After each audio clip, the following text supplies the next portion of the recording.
Hello दोस्तों, कक्षा 8वीं विषय हिंदी विशिष्ट माह फरवरी 2020-21। यहाँ पे हमें लिखना है विद्यार्थी का नाम, पिता का नाम, साला का नाम और कक्षा। इसके बाद हम भरना प्रारंभ कर देते हैं अपनी वर्कशीट को।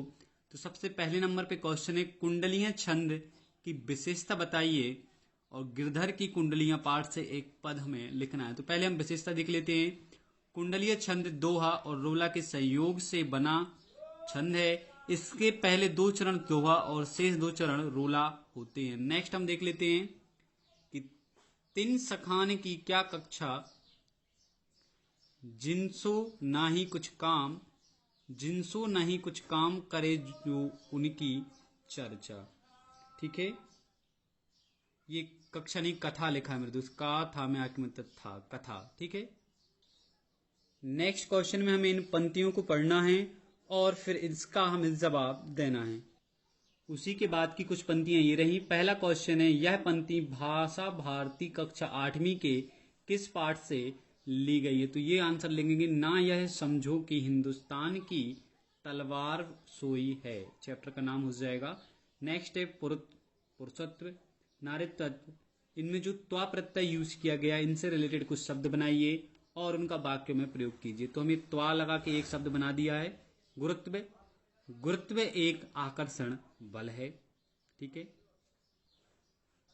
और नेक्स्ट हो जाएगा महत्व। अब मुझे मालूम हुआ कि सेवा का महत्व रूप से अधिक है। या फिर लिख सकते हैं मातृभूमि का महत्व जन्मभूमि का महत्व से बढ़कर और कुछ नहीं। तो महत्व शब्द लिख के आपको उसका एक वाक्य बना देना है। ठीक है, नेक्स्ट है उपर्युक्त पद्यांश का शब्दार्थ बताना है ना, क्या शब्द वो कह रहा है। तो आप इसको लिख लीजिए। कभी कहता है कि हम हिंदुस्तानियों ने ही सदैव विश्व को शांति का संदेश दिया है। हम अहिंसा के पथ पर चलने का मार्ग जग को दिखाते आए हैं। इसका अर्थ ये नहीं है कि हम कायर हैं, ना ही हम अपनी स्त्रियों की रक्षा करने में सक्षम हैं। हम अपनी मान सम्मान आन बान शान के लिए तलवार भी उठा सकते हैं। ठीक है, नेक्स्ट क्वेश्चन हम देख लेते हैं।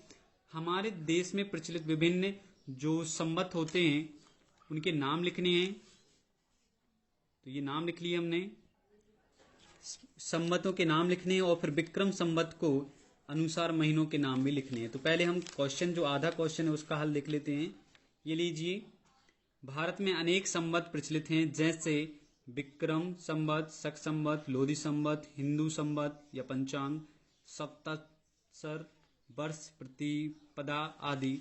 और फिर हम इसका एक जो हिंदी नाम है वो लिख लेते हैं। ठीक है, तो ये रहे हिंदी नाम, चैत, बैसाख, जेठ, आषाढ़, श्रवण, भाद्रपक्ष यानी भादो भी बोल देते हैं, अश्विन, कार्तिक, मार्गशीर्ष, पौष, माघ और फागुन। ठीक है, 12 माह हो गए।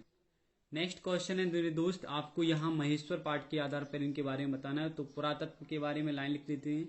बीहड़ में 1100 साल पुरानी उमा महेश्वर की मूर्ति मिलती है।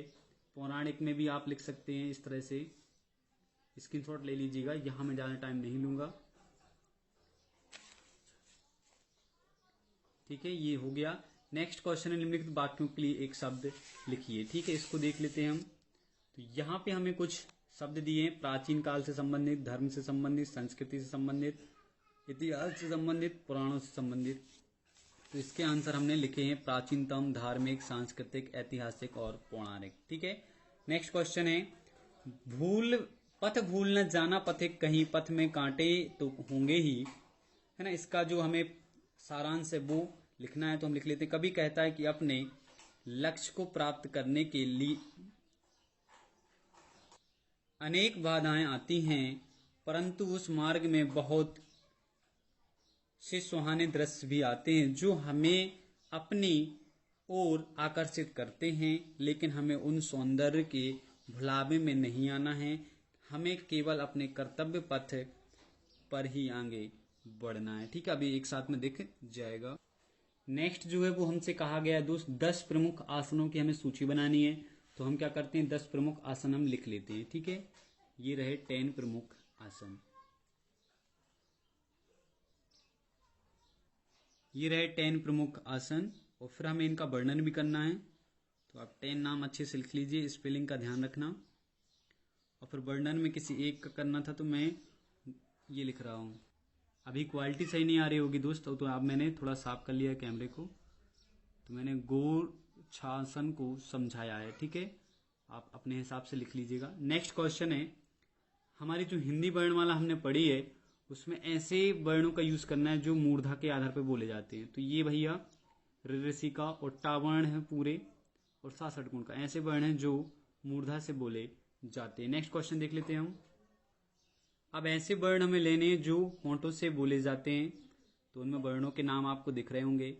नेक्स्ट क्वेश्चन लेते हैं, ऐसे वर्ण जो होंठों की सहायता से बोले जाते हैं, सिर्फ बा दंत ओष्ठ ही है जो दांत और होंठ दोनों से बोले जाते हैं, सिर्फ बा वन का। नेक्स्ट क्वेश्चन है, ऐसे वर्ण जो तालु की सहायता से बोले जाते हैं, वो ये हो गए। ठीक, इसके बाद नेक्स्ट है वो वर्ण जो कंठ से बोले जाते हैं, तो ये रहे उनके भी नाम, तो आप स्क्रीनशॉट लेके पढ़ लीजिए। दोस्त आप सोच रहे होंगे छुपाते क्यों हैं, छुपाना जरूरी है, अदरवाइज आप लोग एक स्क्रीनशॉट ले लेते हो फिर वीडियो उतना नहीं देखते हो तो बस टाइम कम हो जाता है। ठीक है, और फिर वीडियो रैंक नहीं करती है।